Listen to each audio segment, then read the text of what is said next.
Good evening. Hi, everybody. Hey, thanks for coming out. This is our July Potpourri, the one meeting this month. There's a few new members here. Thank you and welcome to our show. Hopefully, we'll all we'll hopefully get some time to interact with the rest of us too. So feel free to do that at break. In the meantime, I wanted to invite Kirby. We have some exciting news for you, and Kirby will be providing us with an update or two on two new darkish sky observing sites for the Mississauga members. And we're going to have some outings coming up, which Kirby will walk us through now. So Kirby.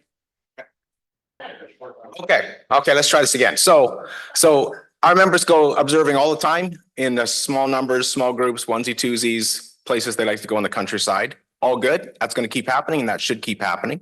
But what we like to try to plan is opportunities for a little bit larger group to go and observe together in a site that's a little bit darker than our backyards in the GTA. And we also, by doing it that way and by us organizing it, we make sure we've got liability insurance to cover the whole group, regardless of where you are. So if you're nervous about being in a park on your own, if you're with us and we've planned it and we've organized and we've got permission for it, then you're covered on that front as well. So a couple of advantages.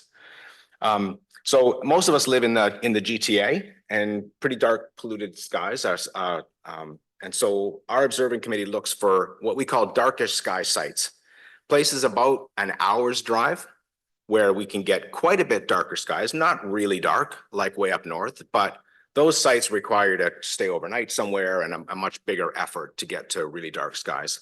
So we call them darkish sky sites. These are for our members only, so that we don't open these up to the public, it's just for the members to do more serious observing from darker sky sites. In 2022 and 2023, we did that at my sister's place in Vineland, which is a farming community up on the escarpment, just to the east of Hamilton and west of St. Catharines. And that worked fairly well. It's kind of a Bordeaux 5 or Bordeaux 4.5, 5 site. And we did a few occasions there on 22 and 23. But then my sister sold the house and moved. And I haven't had the courage to knock on the door of the new owners and see if they want an astronomy club to come out. Oh, and would they be willing to let us use their washroom? And cookies. Would they also provide cookies and coffee and tea? So I have not had the courage to do that. So we've been working on some new opportunities. So I'm going to talk to you about two of them, two conservation areas. I did explore a couple of provincial parks, but they've really tightened up on this kind of thing. Through COVID, the provincial parks got a lot tighter on their security. After COVID, the provincial parks got very busy as everybody came out of the woodwork. They started charging parking all over the place and enforcing that. And they started to get really tight about after hours, no. Right. So I got a couple of hard no's from some provincial parks, but the conservation areas are a little bit more open-minded to this, which is good. And so we got two of them that we'd like to try to attempt to use in new moon weekends coming up in August, September, and October. So we've got 3 shots at it. And ideally, we'll be able to use those to try out both sites and see how we feel about those sites, test out how dark they are, get a bit of feedback from some of the members, and then we can decide next year how we want to proceed. There's one other opportunity that Fred's starting to work on in early days on this one about a farm that's not far away, a little closer, more like half an hour away, maybe not quite as dark as these two parks.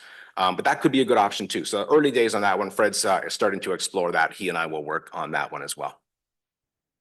But, and then one other thing is we also sometimes use Riverwood. So most of you have been to Riverwood for our public observing. Sometimes we'll run a session there for members only. So not a public night, but members only. It's an opportunity to bring telescopes that you've just got, learn how to use it, get some help, get some practice in with a new scope, right? And without having to drive very far at all, other members can help you. It's obviously not very dark. It won't be as dark as these two parks, but a good opportunity to do that. So we've got one of those coming up. I'll share all the dates with you. I will, we'll probably tweak this a little bit on what we actually put on the web from this. This whole thing's being recorded, but we may work to chop out a little bit of that because we don't want to put something out there that somebody could read and then think, oh, I can go where I want. That's the problem they've got. And so we don't want to compound that. So I'll work with you on sorting that out. But the most important thing is you'll get emails from me the first one's not very far away now. So as we get closer to that, I'll send emails to everybody in the club with instructions, and they'll be able to watch those emails for go, no go decisions. So that's it. Any questions? Not yet. What I'm hoping is that over the 3 weekends, we can try them both. And get some feedback. And then next year we'll be able to decide, okay, which is one a lot better than the other? Do we want to focus on one for next year? And if we can try out the little farm, we may try that one as well. We're likely to get rained out on at least 1 or 2 of those weekends. It hasn't been a great year for astronomy this summer. So if we get a weekend that's really good and perfect weather, I may run it Friday and Saturday night and do one park on Friday night and the other park on Saturday night, because there's no guarantee that the other 2 new moon weekends will be clear, right? So basically I've got 6 nights lined up, all arranged with the parks. I'm going to take, the first 2 good nights we have in those 6 and try with both parks. Okay, that's it. Thanks for your time. Thank you, Kirby. So I've been to and I've seen the Saturn rings split. It was gorgeous. Now you can see Saturn from, Riverboat and other places, but it was nice to see the sky that particular night, and you could see a lot more than you see from at least Oakville. All right, continuing on with our theme of observing and having fun outdoors, I would like to invite John and Leslie to give us more information on the exciting Starfest coming up. For those who are not familiar, this is an annual event. And Leslie and John are going to introduce, for those who are new to the club, a little bit more about what it is and what you can expect, and also some plans so that we could hang out together. So John and Leslie. Okay, so this is a common thing we do every summer to encourage people to go to Starfest. It really is a great weekend if you're into astronomy at all. Even if you're not an observer, there's a lot of talks that are given that are very interesting. If you are an observer, the skies are better than our backyards. They're probably a Bortle 4, I think. But one of the good things about Starfest is that you get to meet an awful lot of people from the club that come up. So you're there for 3 or 4 days, and you're going to talks together, and you're sitting around and you're chatting in between talks. And then at night you're out with your scope, or you're looking through other people's scopes. And there are a lot of people there from other clubs that are quite happy to let you look through their scopes. In fact, there's a big 36-inch that comes from Ottawa every year, and that's worth looking through. So the actual dates that it's on. Okay, what is a Star Party, right? It's a camping weekend. It's about 2 hours drive. That's quite correct. And it is safe. People do leave their equipment out. Like if they're camping, it will be outside their tent. No one has ever, as far as I have ever heard, done anything to hurt anybody's scope or whatever. There was a tornado, however, that went through quite a few years ago that did knock over some scopes, but that's weather and we can't really prevent that happening. And there is, for those of you who are interested in observing, there are very strict rules about red lights at night.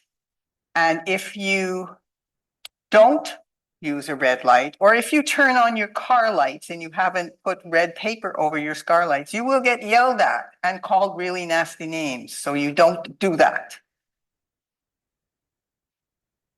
Okay, so there are a bunch of presentations, and John will go through those a little bit later of what they have this year. They bring in speakers from outside usually, and the talks are very, very interesting. They're in a huge big tent.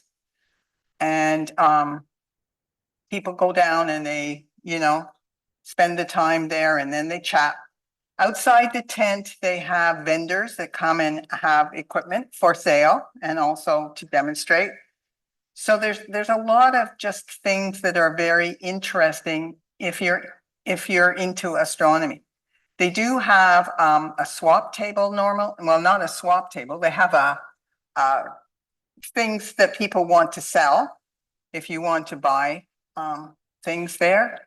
And as I say, there are vendors there, so you can actually talk to them. If you're thinking about a telescope, you can go and talk to them and they can, you know, give you the pros and cons of all of the kinds of telescopes and stuff like that. Now, most of this stuff we've seen in the past.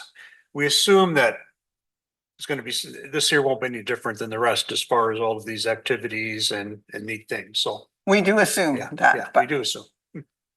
okay. So the dates, it actually opens on the Tuesday, August the 6th. Most people go, arrive Thursday. The presentations happen Friday and Saturday. If you are, looking to do any astronomy and you require power, the power does not usually come until Wednesday night at the earliest, just so you know. It's at a campground just north of Ayton or Iton, I don't know how you pronounce it. After all, Like date. Ayton, with a date. okay, after all these years, but and it's a huge campsite, and they do get for Starfest up to 500 or 600 people. And tons of telescopes. In fact, you have to be very careful as you're walking around the campsite. Especially if you're walking around at night, that you don't walk into telescopes. There's a map. Ayton is actually over here. So but you're going right through Mount Forest. It's 15 minutes from Mount Forest to the end of the park. Ayton's over here somewhere. So. And this is Highway 6, by the way. Yeah, basically you're getting up to Highway 9 or 109 that crosses from Orangeville, going along to, what's the name of that town? Arthur. And then you're going up Highway 6. And it said, there's a little river that runs through. Not that it's anywhere near the campsite, but there is a river there that you can take a walk during the day if you're feeling up to it. If you haven't been up all night observing, because there are a lot of people who do observe till 4 or 5 a.m. and sleep in during the day. So it's up to you what you want to do. You want to get into how to get there? No. No? Okay. But by the way, this presentation is on our Groups IO site. There's a subgroup for Starfest specifically. If you have any kind of interest in Starfest, you should be a member of that subgroup. Assuming you're a Mississauga Center member, if you don't have that access, send me an email. I'm the guy who sends the annoying meeting notices and stuff like that. So just reply to one of those emails or talk to me during the break, whichever. So. Do you have the other map as well? This one's fine, but okay, That one? go back. Brought the wrong glasses as usual. Okay. Backspace didn't work. Oh, So the entrance is off Concession Road 12, I believe it is. well, And you go down and down, you can follow the blue line down from the top there. this is coming from Highway 6, by the way. From just to the right, it's about, I don't know, 5 kilometers maybe. If that. Whatever, it's not long. And there'll be a sign here. There's usually a sign at that corner there pointing you down. Well, the River Place, there'll be a sign for the River Place. Yeah. And Starfest has some of its own signs And then most of the time. you end up stopping, you check in because they will have your registration if you've pre-registered. If not, you can register at the desk. And then what you're going to do is drive along. Can you show the road? You're going to drive along there. Okay, now move to the other map because it's easier. Okay. Okay, so this is where you're registering. This is concession 12 here.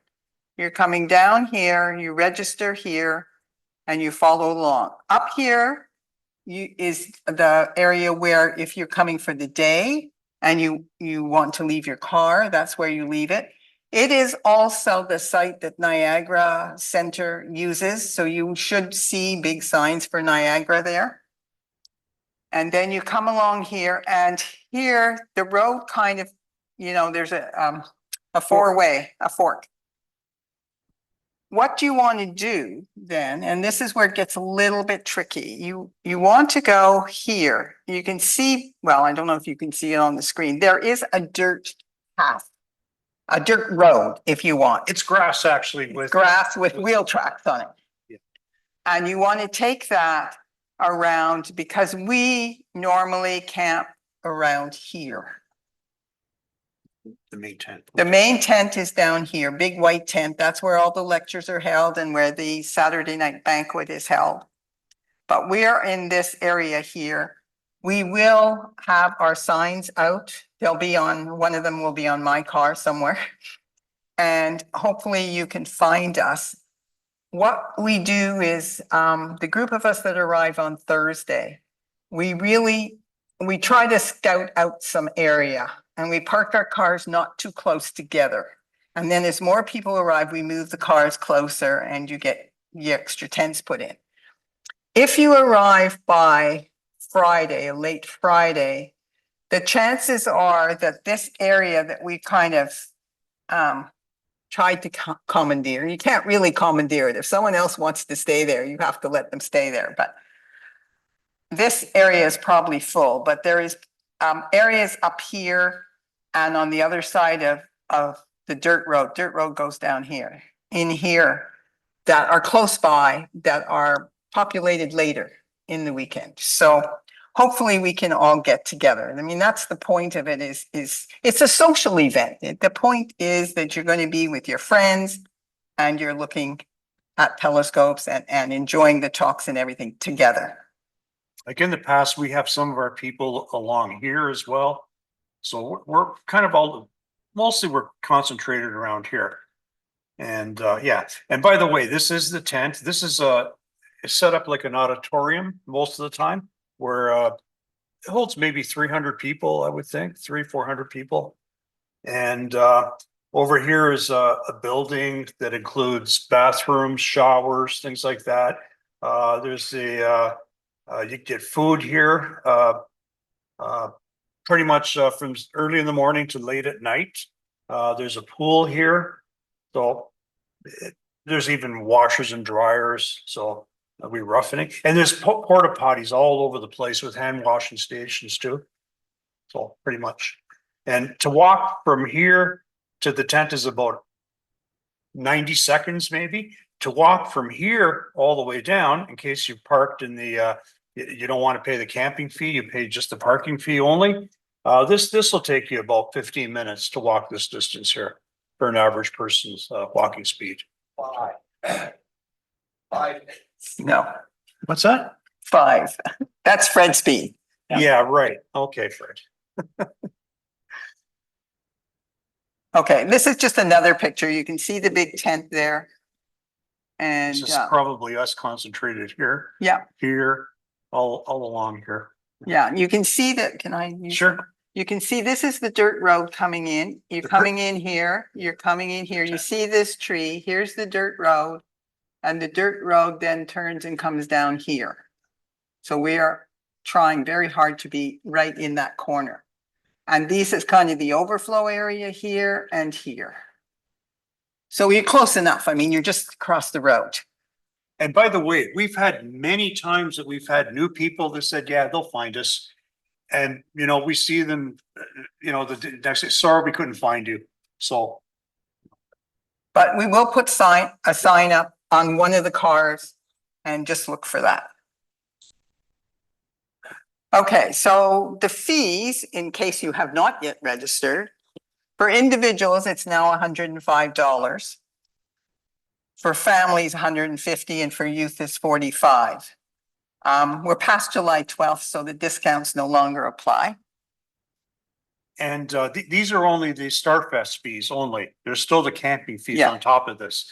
And if you arrive, they don't advertise this, but if you arrive on Saturday only, after 12, I think they'll give you half After price. 4. After 4? So Yeah, usually afternoon. afternoon. Oh, okay. Yeah. Yeah, so you could get in for half price. Say, you know, it turns out to be a nice day, you haven't registered. You couldn't make it on Friday and you wanted to come to check it out, you know, just come for Friday afternoon. So, Saturday. or Saturday afternoon and evening, yeah. And Camping fees are not bad, $21 a day. Family is $36. Now, if you require hydro, you're paying $11 a day extra for your hydro. They run wires all over this campground. And they set up relay stations kind of, and you plug into one of those. They give you a tag on a string to attach to your wire. So they do check that, you know, everybody that's plugged in there has this ticket and has paid. So don't try to sneak. And as you can see, it's about $3 difference for camping versus just being there for the day. So for instance, quite often I'll just drive back home. I live in Guelph, so I'll go home at night rather than sleep in the tent, but I'll still camp and set it up. You know, for an extra $3, it makes more sense to me to be close to where everybody else is and to have the car close, etc. So. And we do help each other put up tents and take down tents and stuff like that. So if you're not a tent person, you know, you can still come and we will get your tent up. A link to the Starfest website or Google NYAA Starfest. It's put on by North York Amateur Astronomers. Everybody calls them NYAA. There's nothing to do with RASC, by the way. Well, although probably at least half the people there are RASC members, I would think. At Starfest? Yeah.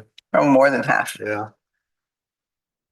Yes. Yeah, but I don't like camping. Well, roughing it includes it. You know, the building close to the main tank with indoor flush toilets, sinks and showers with hot water, porta potties, hand washing stations all over the place, a heated pool, a food truck. And it's only 15 minutes drive to Mount Forest, where they have fast food places and fine food restaurants too, for that fact. And they have a Tim Hortons and they have a Canadian Tire and, you know, so it's not this little, you know, 3-house town. It's like a good size. Tesla chargers. Do they? We have Tesla. Excellent. Yeah. So you're coming. Okay, so it can be hot during the day. It is August. It can be hot during the day, but it does get cold at night. I take a winter jacket and I have put it on many a night, just so you know, because, you know, the temperature goes down to 13 and you think, okay, that's not so bad. But number one, you're out in the open. It's damp, and I'll go into that in a minute. It is damp. And you're not moving because you're looking through your telescope. You're not running around. You're just standing there and you do get cold. So please bring more clothes, more than you think you're going to need, and then you'll be comfortable. You can always take them off. Well, to a limit, but anyway. The dew. Dew is an issue. And it starts maybe about 11 o'clock at night. And by that time, every table, every telescope is going to have a sheen of water on it. And if you want to be able to continue observing after that, or photographing for that matter, you need to do something about the dew. And one of the things that works very well and is very inexpensive are hand warmers or toe warmers. You can buy them at Canadian Tire. A package like this of 2, I just checked the price, is $1.99. And you just, you know, put them on with an elastic or tape them around your finder scope, you know, a guide camera scope, if you've got that, around your telescope. It'd be difficult with a big dog, but you could do it. And that will keep the condensation off your lenses. And it really is like there have been a number of people, especially first-time people, who don't know about this dew, and they've been so disappointed because come 11 o'clock, they can't see anything anymore. So it's something to be really aware of. You must have a red flashlight, because as I say, if you have a yellow flashlight, you will get screamed at. And with no light at all, sometimes you can't see where you're going. I mean, yeah, you need to have you should. There have are something. telescopes and there are wires all over the ground, so you need to do that. The chairs for the lectures, I'm very fussy about chairs and I find them extremely uncomfortable. So I take my own chair and I carry it down there and I set it up and then I take it back. You may be fine, but they're the typical metal, you know, with a band of metal and then a big hole there where your back should be supported and then a metal seat. So they're not great. Yes, this is a bugbear of mine, people who sit there in the lecture and they have a big screen at the front and they have smaller screens throughout the tent. But you're sitting there and all you can see is this head with this hat. So please take your hats off. We take a group picture. Usually we have up to 30 of us there in the past. So we've had that many, including other guests and family members and whatever. And yeah, we try to get as many people as possible for a group picture on Saturday. There's a banquet on Saturday put on by Starfest, which I mean, if you haven't already registered, it's probably sold out already by now. But we usually fill up the whole table with our group. I don't mention it here, but a new traditional for us for the last few years has been on the Friday to go to Pebbles Buffet, which is in Varney, just maybe 15 minutes if that drive away. And so It's run by Mennonites and the Yeah. food is excellent. yeah. It's a buffet. Yeah. Really, really good.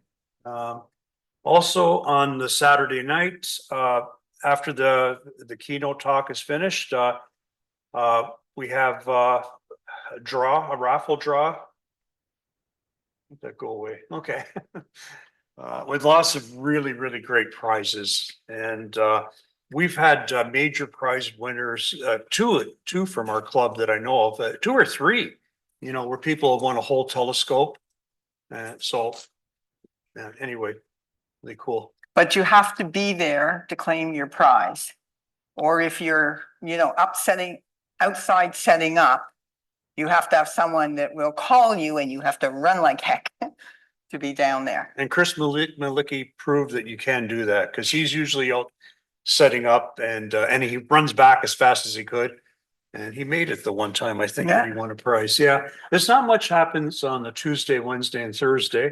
But on the Friday, this is where we get, and I'm going to, I mean, you guys could check this out on the Starfest website.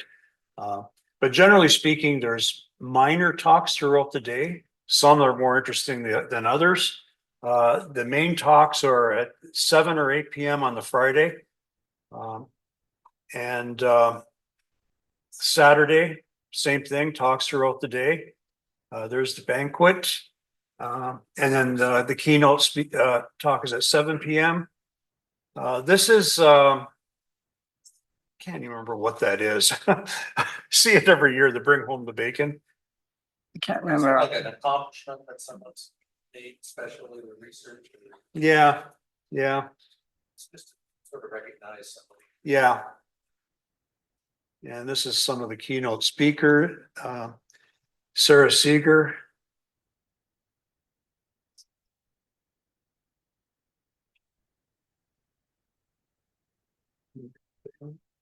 And lots of other minor speakers.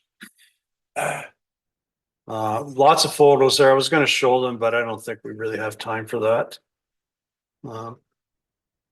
And I'm just going to show you the results of our survey. How do I minimize this? No, share. End it. 5 to end it? Windows E, Just what? Windows E. Shift caps lock, E to end? Okay, desktop. Desktop. yeah. Lock, yeah. Okay. I'm okay when I take my glasses off. This is who says they're going or interested in going or probably going so far. So if you're thinking of going and you want to, to fit in with us, make sure you get your name on this survey and we'll do that. And you get that through Groups.io as well. We do pay attention to that survey, especially when we're setting up and trying to reserve space, like we kind of know who's coming when. Yeah. And we do our best to save space. So we use that a lot. So if you are intending to come and you want to be near us, please put your name on that list so that we know. There's a list, there's a column for phone numbers here too. Just so we could call each other if necessary, and most people have provided those, so that way you could at least call a number if you're trying to find us. I have it hidden here, but. And I think that's about it, eh? Any questions? Yeah. How many of you are going? Oh, good. And did you have a question? No, you can cook yourself, yeah. I mean, you can't have a campfire. Huh? Hamburger, go on. Hot dog. Yeah, You can. We do have a couple of members who do cook every meal. Yeah. And, you know, on a camp stove. Cannibalism is right at it. The rest of us kind of like to take it easy and go to a restaurant. yeah, actually quite a few people. No open fires though. I mean, I usually bring my breakfast and my lunch and we go out for dinner. And because that's easy for me to do. And then I get to eat what I want to eat because the food truck is very Unhealthy. commercial. Yeah, the typical fries and that kind of But stuff. tasty though. Yeah. I don't know. I've never eaten there. I've done it and I've lived. Any other questions? Thank you so much, Leslie and Don.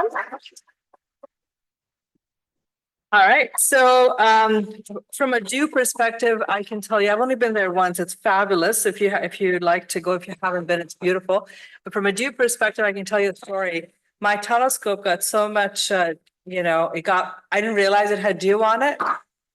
It slipped out of my hand and hit the ground as I was trying to dismantle it. Thank goodness the telescope was fine. Okay, so the dew is definitely a problem.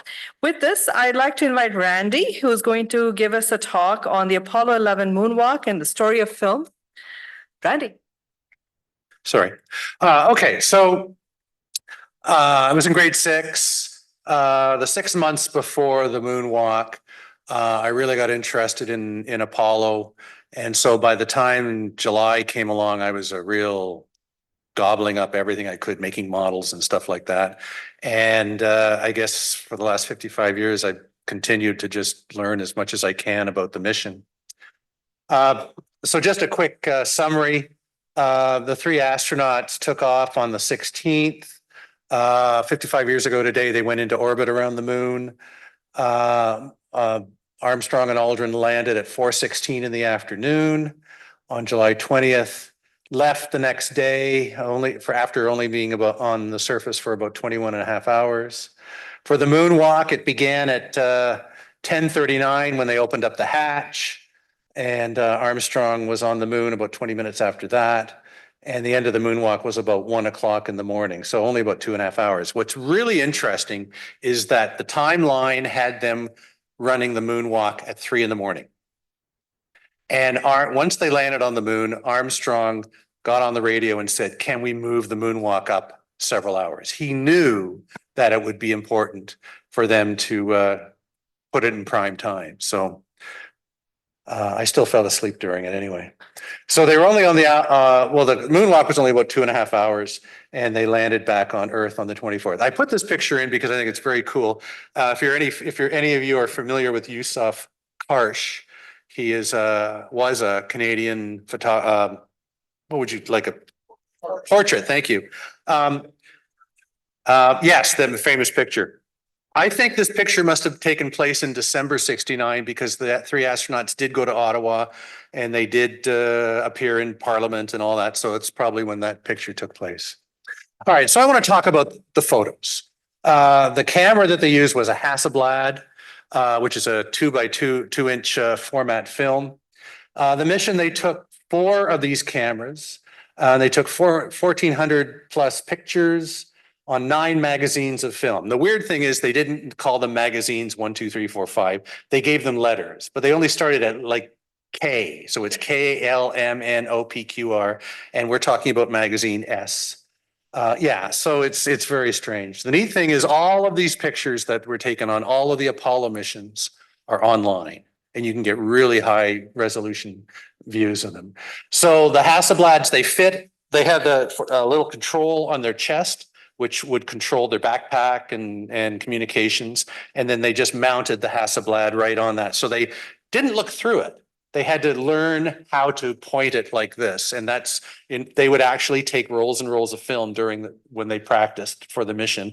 And then they would analyze them afterwards. And that's how they knew how to do that properly.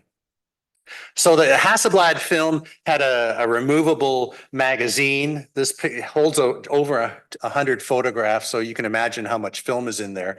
I love this. So the magazine comes off, and you can see what the little decal that was on top of it, so that the crew knew that if they were facing down sun versus off to the side, it gave them they had to manually set the f-stop, and all the photographs were 1/250th of a second, and I think it was 100 ASA Ektachrome film that they used. So that is what they used. You had to be careful, like it's not like the little cartridges of film. Once you were finished, you had to put a little dark slide in, otherwise you would ruin the last picture. And usually the last few pictures are ruined anyway, so they always just take a few pictures at the end. But all the large format camera people here know what I'm talking about. There were also a couple other ways that they documented the moonwalk. A black and white TV camera was used, and that was mounted in what they called a MESA, or mobile equipment storage assembly, which is what you can see here, sort of coming off the side of the lunar module. It was up snug against the lunar module. Then when Armstrong came down, he pulled a little D-ring, and even before he came off the porch, this thing would open up and there was the camera pointing right at him. And it also had a lot of equipment on it. There it is, all covered up with the gold Kapton for insulation. And you can see the little camera pointing out of there. So that's how they got the first pictures of the moon. And then Armstrong later moved the camera out away from the lunar module on a tripod. So the EVA started at hatch open when they evacuated it. All of the air became a vacuum, then they could open the hatch. That happened at about 10:39 in the evening.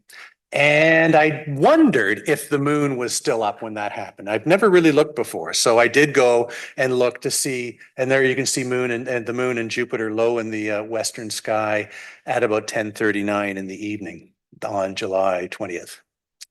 So there are the views. The upper view is the TV view. There was also a 16mm camera inside the lunar module looking out one of the windows. They called it the DAC, the Data Acquisition Camera. These are all NASA things. But it was a 16mm camera. It was used to film, if you see the views looking out the window as they land, or the view out the window when they take off, that's at 24 frames per second. But for the moonwalk, they ran it at 1 frame per second just to document what was going on outside. And that's what the lower picture is. It's Aldrin pointed the camera down and got an actual good picture of a frame of Armstrong's first step in the shadow. So there's the DAC sitting in Aldrin's window pointing outside, just to give you a perspective of how that worked. So the two crew, they had one camera, 125 photographs, and it was all planned who would have the camera and when and what they would do. So that was all part of the plan. There was no, hey, here's something that's interesting, give me the camera. No, it was all more or less planned. So Armstrong came down and took his first steps. And then to get the camera, they used what they called an LEC, or a lunar equipment conveyor, or a clothesline, to transfer the Hasselblad down to Armstrong on the surface. And that took a few minutes. Now here, all of the pictures for Magazine S are online. And so I want to just talk about some of them. You see the first row were actually taken when they were in lunar orbit or when they were on the surface looking out the window. But the first picture that they took on the surface, that Armstrong took on the first surface when he had the Hasselblad in hand, was this, well, we'll see it in a minute. When he first went out, before he got the camera in the right-hand side, he took what was called a contingency sample. And this was, he's out on the surface, he's testing mobility, everything's great. He grabs this tool from the MESA and gets a moon rock and some moon dust and shoves them into his pocket on his leg, just in case a moon monster came up over the hill and he had to jump back in the lunar module and take off. So if anyone ever said, why didn't you grab a moon rock? Well, somebody actually thought about it when the first time they get a moon rock. And then you can see on the bottom left when he's got his camera, and he actually has his gold faceplate up. You can see his face there as he's testing out mobility and taking this first picture. And it's interesting is the first picture on the moon also has a garbage bag. So they threw out a garbage bag when they opened up the hatch, and there we go. So he took a short panorama of some of the just craters around the surface. And he took this picture of the leg with the ladder. And what's interesting is you can see that silver panel just beside the ladder. That's where the flag was stored. And there you can see the fellow who designed it opening it up. So that's where they got the flag. And they actually did go into a department store and bought a regular United States flag, and then, you know, made it look as if it was flying in the vacuum of the surface. But there you can see it. You can also see the LEC cable hanging over the leg structure there, and the garbage bag. All right, so Armstrong now is helping. Aldrin helped Armstrong out. It's very easy, very difficult to get out the hatch. So Aldrin was able to line up Armstrong as he got out the hatch, but Aldrin didn't have much help except from Armstrong on the surface, sort of saying, go left, go right, that kind of thing. But it's very, there's not a lot of room in that thing. And the original lunar module design actually had two docking ports to connect to the command service module, one in the top and one in the hatch, because they thought that astronauts would have to look out the window to dock. But they had a lot of problem in the design. There was too much weight. So they changed it and just made it a hatch. And then later on, astronauts decided that it would be better square instead of round because of the backpack. So I want to show you a picture of that hatch, but I have to sort of preface it with a little experience I had a little while ago. They made a lot of engineering models of the lunar module for testing and dropping and all that kind of thing. The ones that flew, they were given the names LEM 1, LEM 2, LEM 3. LEM 1 and LEM 2 were designed to be just test flights without people inside. LEM 1 flew in 1968, was successful. So LEM 2 is the lunar module you see in the Air and Space Museum in Washington on display. So LEM 3 was used for Apollo 9, LEM 4, 10, LEM 5, Apollo 11, and so on. LEM 6, Apollo 12. LEM 7 is the LEM that saved the lives of Apollo 13, the crew. LEM 8, Apollo 14. LEM 9 was supposed to be Apollo 15's lunar module. But around the time of Apollo 13, some missions were canceled.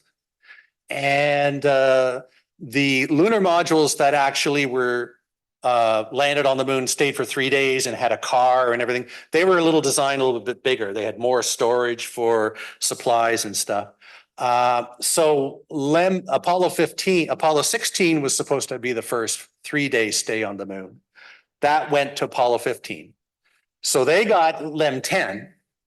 LEM 9 wasn't used. The neat thing about a LEM that isn't used is it's on the Earth. So this is LEM 9, and it is on display at the Kennedy Space Center. It was on the ground for a while up until the mid-90s. Then it was moved and it was hanging from the top of the Saturn V building. Now it's back on the ground. I was down for a shuttle mission, and I knew that they were going to be moving LEM 9. And I somehow wiggled my way in to get a close-up view of it. And the host said, well, do you want to go inside? And so that's me climbing up the ladder of LEM 9. So this is inside LEM 9. This is Apollo 15's. It was supposed to be Apollo 15's lunar module. Everything is flight worthy there, except at the bottom right-hand corner, there's sort of an opening. That's where the computer was. So they probably flew it on another mission. But what I wanted to show you was this view. This is the hatch. It is not very big. When you think of, I was standing in this thing And, big guy standing in here. And I'm going, what if there's another guy here? And what if we're both in suits and backpacks? I don't know how they did it. I really don't know how they did it. I'm sitting on the top of the lunar ascent stage engine. So the engine is so big that it's sort of part of it sticks out into the cabin. And I've got my right foot holding open the hatch. And there's the porch and there's the lunar surface down there. So I wanted to show you that just to give you an idea of how they did that. Getting out with that big space suit and that big backpack, it was tricky. But he did it. Here he is coming down the ladder. And at the bottom, he sort of has to jump because you can see that the ladder stops. And there's about 3 feet of no ladder. And the reason for that is the 3 feet below the ladder was made of crushable honeycomb. And it was so that if they had landed, they could land up to about 10 feet vertically. And if they had done that, the honeycomb would have crushed and would have absorbed the impact. But if the ladder went all the way down, then it would have just wrecked the ladder. So all the astronauts very gently put the lunar module on the ground, and that honeycomb was never used. So all the astronauts had to jump down 3 feet off the last rung on the ladder.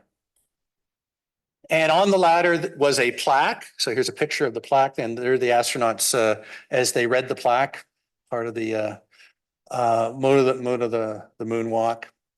And then they got to work. Armstrong moved the camera out to a distance away and did a panorama for everyone. We're already 50 minutes into the moonwalk. And they've just got on the ground and started to get used to being out there. So here are a few more pictures. Aldrin comes down. We'll look at the flag. We'll look at a footprint. We'll do some panoramas and we'll do some close-ups of the lunar module. The thing is, it's pretty easy to determine who took which pictures, and we'll see why in a minute. Here's Aldrin setting up the solar wind experiment, which was just a Swiss experiment, actually, which was just to capture all of the ions and particles coming from the sun. And there in the bottom left, you can see a TV image of Armstrong taking the picture that you see on the right. Then they set up the flag. So Armstrong retrieved the flag from the ladder. They set up the flag. And Armstrong took 2 pictures of Aldrin. Then President Nixon came on and they had a little chat with him. And I think you're going to find out here that there are a lot of pictures of Aldrin. And if anyone can see a picture of Armstrong, let me know. And there's a lot of talk about why that is. But anyway, so part of what's happening now is Armstrong begins to look at samples, picking up some rocks, picking up some soil. Aldrin is testing out mobility, and he runs back and forth from the LEM to the TV camera, showing the different ways that you can walk, whether it's side to side or jumping up and down or whatever. So this is all part of, hey, we're on the moon for the first time. Let's see what the mobility is really like. And then you can see in the right-hand side, he actually takes some pictures of the footprints. And this is one thing that's really interesting about lunar soil. It's so fine and grainy that it looks wet. And what the astronauts found, it's very abrasive, and that's going to be a problem when you're on the surface for a long time. The last mission, the astronauts were having all kinds of problems with the soil. But there you can see with the DAC 60mm camera did capture our Aldrin with the Hasselblad in his hand, taking a picture of his footprint. Then he did a panorama. So he's standing just outside the shadow of the lunar module, and he does a panorama. And essentially with the panorama, you just take a series of pictures and you do a 360. And that just gives a nice view of the surroundings. And he accidentally captured Armstrong at the mesa. And on the mesa, they could stick their lunar sample containers like a briefcase. And then he had some tools. He just went out and grabbed rocks and put them in and grabbed soil and put them in. So he's busy collecting samples and accidentally gets his photograph taken by Aldrin. All right, what's next? Taking some close-ups of the feet, the foot pads and the landing legs and just seeing how the LEM handled landing. So Aldrin took these pictures. So you can see there's a good view of the lunar module there, and he actually captured a picture of the Earth above the lunar module ascent stage. So we're 1 hour and 40 minutes into this thing already. So they have to hurry up. And at one point in time, Armstrong's working at the Mesa, and he sees Aldrin. He sort of turns and takes a quick photograph, and you have the iconic photo of Aldrin on the moon, second man on the moon. So the last major task is to deploy some experiments. So Aldrin unloads these experiments from the lunar module. Two things: a lunar laser reflector and a seismometer. And we actually had a member here a few years ago who worked with a company called Bendix in the States, who worked on these things and gave a talk about these experiments. So Armstrong's taking a picture of Aldrin, getting these experiments out, and you can see how soft the soil is around the crater there. So drops them on the ground. Armstrong deployed the lunar laser reflector, retroreflector, and Aldrin deployed the seismometer. The retroreflector is that thing where with telescopes, they sent lasers to the moon, and it's designed to automatically reflect it back from the way it came. And so that's how they timed the light, and they know that the moon is moving 3 feet away every year now. What's neat is when you get close-up views of this, you can see there are little gnomons and things sticking off that the astronauts use to position this thing with respect to the sun, so that this thing was being pointing right at the Earth, that kind of thing. And you can see some of that structure on the top of the seismometer there.